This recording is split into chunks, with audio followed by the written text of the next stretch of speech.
Hi there, I'm Michael Hill of Canine Chronicle TV, and today for our Influencers series, I'm here with Adrian Woodfork, and we're going to talk about how he got started in the sport of dogs and who was influential in making that process happen. How are you, Adrian? I'm doing just fine. Great. Welcome back to California. Well, thank you. It's been a So let's start at the beginning. How did you first get involved in the sport of dogs? well, in the very beginning, you have to understand one thing. It was really horses first, and then I got Mm. hurt. I was working at the stable every day, loving it. My room was decorated with horses, everything, curtains, bedspread, everything. Then I got hurt. My parents says, no more horses. None of That's that. But I wasn't supposed to have a dog because my sister's allergic to dog. But on my sick bed, I begged my parents, please let me have a dog at least. And so my father's friend, he took me around to various kennels. I wanted a dachshund because I knew I couldn't get a big dog. So Sure. he we answered an ad in the newspaper, $50 for a purebred AKC registered dachshund. So got the dachshund, and I had a little job bagging groceries. And one of the Mhm. guys at the grocery store said, hey, I just bought an Irish setter and I got my driver's license. I'm going to be going to a dog show. I said, well, I have a purebred dog. Why Oh, can't I perfect. go? Well, what I have to do? And he showed me, and we off to the dog show we went. At the first dog show, I saw And where the was this? it. When was it? Where Uh, was this? oh, where was it? It was here in Northern California. I want to say Pleasanton. I want to say Pleasanton. Uh, or Pleasant Hills. It was a Pleasant and Pleasant Hills. I think it was Pleasant Hills, and up here in Northern California. And I saw a Doberman, and it reminded me of an Arabian horse. And I still Mm. think they're the Arabian horses of dogs. But Mm. anyway, I said to myself, when I grow up, that is what I want. So now, my friend, my friend, he got disqualified first show because his dog only had one testicle. He didn't know anything. Like I Oh, didn't know anything. It was the sure. blind leading the blind. Broke his heart. But my dog won second place. My little dachshund won second place, two out of no second out of three. So Wow. that made me feel real good. Of That's a course, win. novice, I entered in the American bred class. So that's the only thing I knew. I knew it came from America. There So, you go. so And you it showed just, it yourself. huh? And you showed it yourself. Yeah, yeah, because I started going to a little class. There was a class. There was a class in Fairfield, uh, Mm. and so anyway, then my friend, he couldn't show anymore. So I convinced my parents that my little ribbon, we got a winner here. Didn't get any points, of course. So my parents decided, you know, that, okay, we could enter another show. At that time, they didn't really have very many shows. But the next show that came around, I entered, and it was the Golden Gate show at Brooks Hall, which wasn't. Now you got to understand, Golden Gate is also a show. What do they call it? Bench show.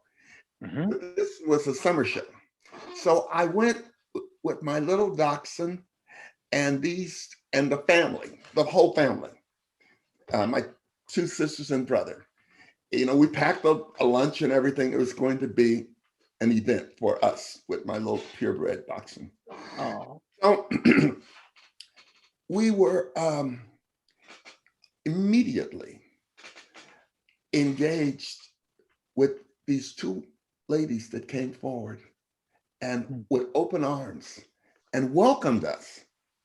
And I Wow. have to tell you, if it wasn't for them being so nice and so sweet, we probably wouldn't have gone to another show because everybody else was into their dogs, but my family, my family had no idea what was going to happen. But Ethel Brenner and Florence Wagner, I'll never forget that. That was 60 years ago. Wow. when they welcomed the family with open arms and was so nice to us, I I have to say that was absolutely the best thing that could have happened, because my father, I really feel, was looking for a reason not to continue this, Sure. you know, Yeah. because he didn't know anything about it. And as far as he was concerned, it was just spending money. And, Right. and the first show I had gone to, it wasn't that welcoming because I kind of was sticking with my buddy, and, you know, and it wasn't like that. But when the family went, we were Yeah. well appreciated being there. And then so we started going to other shows. And Mm. all the time, I always had my eye on a Doberman. And one thing led to another. I found out my dog was basically a pet. Hmm. And I was encouraged by Mrs. Brenner to get a better dog, but this was a good dog to start out on. And Okay. that was, so I started out with Hans. Great name, right? Yeah. So I started out with Hans, and that lasted a couple of years. And then when I graduated from college, I was able to get a really nice, well-bred bitch. Okay. And and then when I graduated, the bitch and I went to Texas, and I hired my first handler. I was living with my grandmother, and she'd give me anything I want. So $35 a show was nothing. Yeah. And I hired Maxine Beam. And Maxine Beam, she took him on a little circuit with her. She came back and she says, Adrian, I just don't have time to show this dog because I'm with the poodles, you know, but I'm going to turn you over to Roy Lee Murray. He's a really good handler and he will help you. And that began another relationship. Roy let me work with him when he was in the Dallas-Fort Worth area. I learned a Okay. lot from Roy Murray, and his father was live at the time, and his name was Lee Murray, very famous dachshund handler and judge. And Mm. anyway, so I ended up buying a wire hair dachshund, and the wire hair dachshund really did well.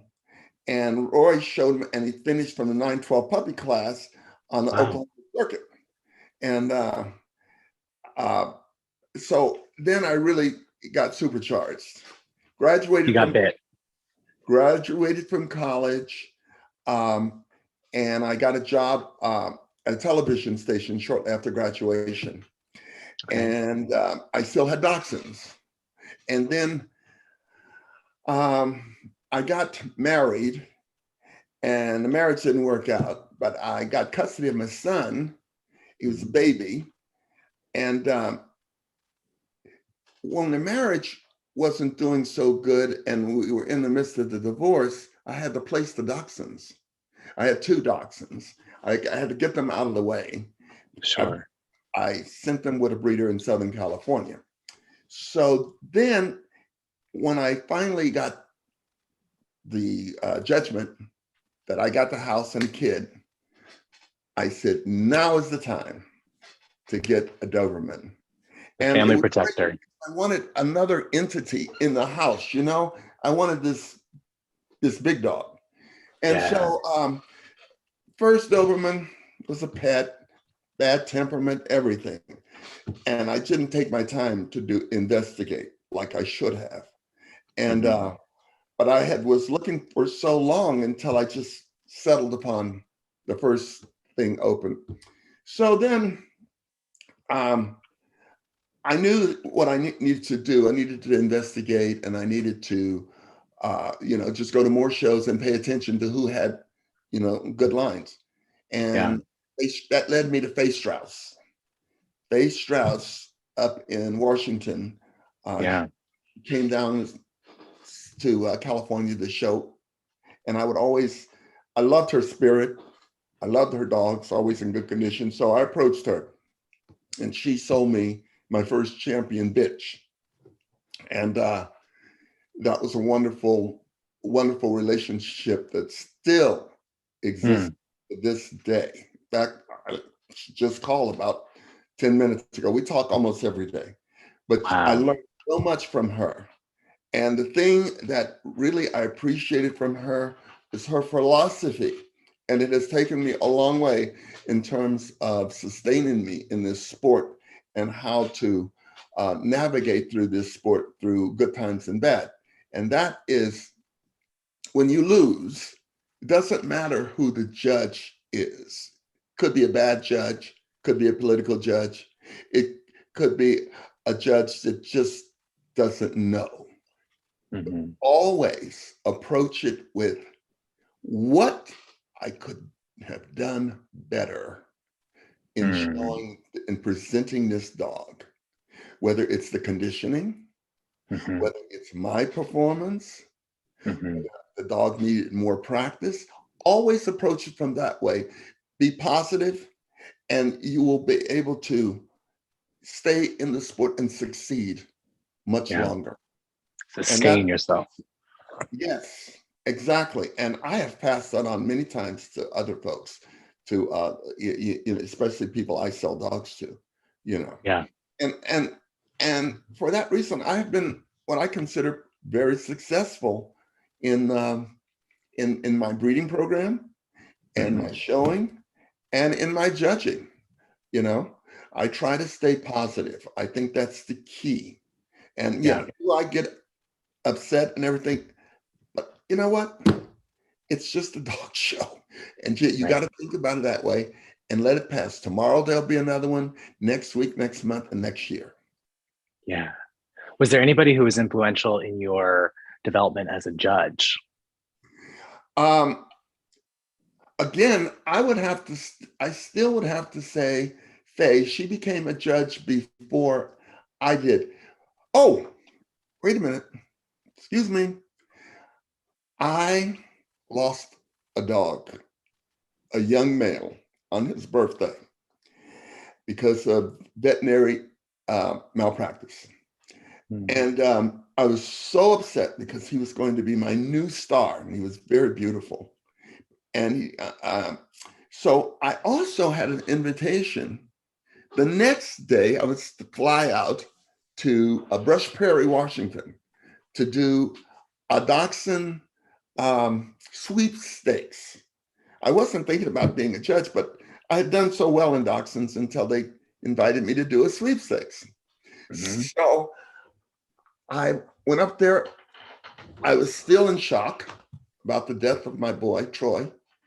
And I just went through, I just Did did the job. everything I thought I should do right. And when I finished, the steward said, "Hey, here's a card. Um, AKC representative left a card here." And I said, "Huh, Mary Beth O'Neill." Hmm. Well, didn't mean anything to me. And it was time to leave. And well, the steward said she'd like to talk to you. And I wasn't feeling good, really. So I told Faye, I said, "Faye, I'm not in the mood. I don't, if I did good or if I did bad, I just don't, I want to go home. I Yeah. want to go home and be with the family." So we were walking the Faye's car, leaving the showgrounds. And here's Faye says, "Adrian, the person coming toward us is Mary Beth O'Neill." I said, "Oh, wow." So she said, I said, "Miss O'Neill, hi. Uh, what was it about my judging that you liked or didn't like?" And she says, "I liked your judging, and I just would like to know if you are interested in becoming an official judge." And I said, it wasn't something I was considering at this time. Hmm. But now that you put it out there, now that I lost my dog, maybe that's another chapter I should consider." She said, Yeah. "Adrian, I'm going to send you a packet." And I said, "Okay." She says, "Think about it. I really like your judging." I said, "Oh, thank you. Well, I got to let you know that was the first time." So she said, "Wow." 5 days later, I received the packet. I didn't know what to shoot. A lot of times people just talk and they have other things in their life. 5 days, Sure. I received the packet. Just like And she said. history, I was certified to do Dobermans, Rottweilers, and juniors, because I was a junior. I was a very successful junior. And Mm, so at that point, I decided that, I'm going to combine the two. I'm going to still breed. I don't want a special. If I have a champion, I'd do specialties, but I'm not a sure. special dog because I think it's my opinion, but I think it's a conflict of interest. At least it would be for me. But I still like breeding, showing, and finishing dogs. Yeah. That is my hobby. Yeah.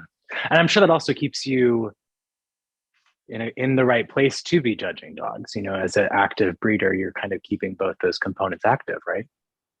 Absolutely. And when I went to my first AKC seminar, put on Daryl Weiss, I think, was in charge at the time, or was it someone else? Not Daryl Weiss, Daryl Hayes. Daryl Mhm. Hayes. And he said to the judges there that AKC encourages judges to continue breeding and to continue in the sport. And you're exactly right. That does it keeps you sharp. It Yeah. really does. I love it. This is my passion. I don't breed a lot. I've never. I've only bred probably in my lifetime maybe 8 to 10 litters, but Yeah. it's always a big event. And speaking of big events, I just had an enormous one because I just finished out letting 11 puppies go. We had 11 in one Wow. summer. Yeah, yeah. That's an undertaking. Yeah, it was a major undertaking, and I have to tell you, I'm so glad to get my life back. But it was still fun. It was so many. I've never had 11. I cried when the first one left, but I was glad when the rest of them left. Don't get me. I Yeah, did yeah, yeah. cry when the first one left because I knew it was going to be the beginning of the end, and The that was. Exodus.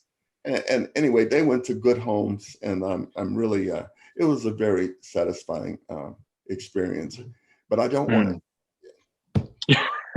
Let me ask you this also. How, as far as maintaining, like you said, this as a passion, I know you mentioned you had a television career. How did that kind of managing both a professional non-dog life and have this dog passion, how did that work out for you? And do you have any advice for people on how to juggle those different realities? Well, first of all, television news is very stressful because you're working with deadlines, 2 and 3 deadlines Yeah, every day. And accuracy is so important when you are trying to get facts to present, especially when you're going up against the other stations and the other reporters. So you're right. constantly saying, oh, did I get that right? So you do your best. And the dogs were a perfect outlet. And going to dog shows was the perfect place to go to just chill after a week. I love the combination. And of course, when the hardest stories I think I ever had to do was I always liked doing dog show stories. And it was the hardest stories I ever had to do because everything was important to me. Oh, we got to put this in. Yeah, Oh, they got to put this in. When I go to a story, my approach to doing a story is basic: who, what, when, and where, and that's it. But because I'm so close to the dog show world, yeah, I just no, that's important. That's yeah, important, you know. yeah. And I would always have to bring another reporter friend and say, "Now look at this story and tell me what you think. What do you think? What should I leave out? What's more relevant in terms of you understanding the dog show world?" And that would Yeah. help me. But balancing it, I mean, I really feel that if you have a job, especially one that has so much stress associated with it, I think it's good to have a hobby of any type, really. And I was I still have people come up to me today and say, Adrian, are you still doing the dog thingy? And I would say, yes. And they would I've had more than uh, 2 or 3 people say this. You know what? I wish I could have gotten into something like that. You know, Yeah. they would say that to me, and that would make me feel so good. And Mm, I just think you need to have an outside activity to keep you centered. And yeah. I got my children involved. My daughter was a really good junior handler. And Wow. she insisted that if she was going to go any further, she's going to do me a favor, okay? That I would get her a Bichon Frise. And I said, dear, your room looks like 2 tornadoes converged on, and I am not going to trust you to keep that coat up on that Bichon Frise. And so when you get a job of your own, you are welcome to get as many Go Bichon. get that Bichon. That is the way. So that's basically the way I live my life, and what I love to do more than anything is mentor now. I have Yeah. some really good relationships with a few people who have followed my lead and who are doing very well with my line. So I'm sort of backing off, and I go to help welfare puppies, and I give them guidance along the way. Just like I said earlier, I don't know if I'm going to be able to recover from this litter of 11. But so I'm really happy to be the godfather of all these babies that are coming along from people who I mentored. And I also pass along the same philosophy that Faye Strauss passed along to me. And plus, the plus I add to it is surround yourself with good, positive people. Competition breeds some negativity that can drive you mad. Don't get involved in Yeah. that. It's not Always, worth it. always surround yourself with positive folks, and stay away from the negativity. And don't let them run you away, because the more you win, sometimes you find that it can be a very negative experience that happens because people will make up stuff about you, make up stuff about your dogs. Don't get into that. Let it Yeah. go and stay if you stay on the right path. Stay the course. Strive to stay happy. That is my motto. Yeah. Strive, stay happy, whatever it takes to stay happy. And that means getting rid of toxic people and staying out of toxic environments. And that also includes some relatives. You will always, whether it's work, Yeah. whether it's club activities, show activities, there will always be some rotten apples. That's life. Yeah. Don't let them run you away, especially when you're succeeding. You know, that's Great I love point. mentoring, and because when you're mentoring, you also learn things too. Because especially if you're dealing with intelligent people, they'll ask intelligent questions. Some you may not know. So maybe you have to do a little research and you find out some things you didn't know, you know. Yeah. And so I always believe in staying a student of the game and not being Mr. Know-it-all. And that Yeah. way you grow. Even after all these decades, I think that's such a great point to share. Oh yeah. Oh, totally. Yeah. So now the dog show game has been very good to me. I really appreciate a lot of the kudos, especially being able to judge like my national. Yeah. The membership had voted me 4 times to judge the national and 2 times to do the breed. Um, Wow. what an honor, Yeah. I don't have a ton of judging assignments, but then again, I don't want to be out there every weekend. I like to be out there and have fun and not be jaded. And each show is an event for me. And Right. I don't have to judge like Westminster or Crufts. Every show is my Westminster. That's the way I want to look at it. And Yeah. that's why I think I fared well in it, you know, Yeah.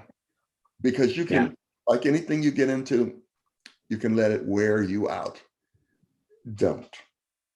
Yeah. Great advice. Well, on that note, Adrian, thank you so much for sharing all this, all these nuggets of wisdom that you've both received and then that you've developed yourself during your time in dogs. I appreciate it. Thank you. Thank you for being interested in talking to me. Oh, of course. We'll have to do some more in the future. All right, then. Thank you, Michael. All right. Have a great day.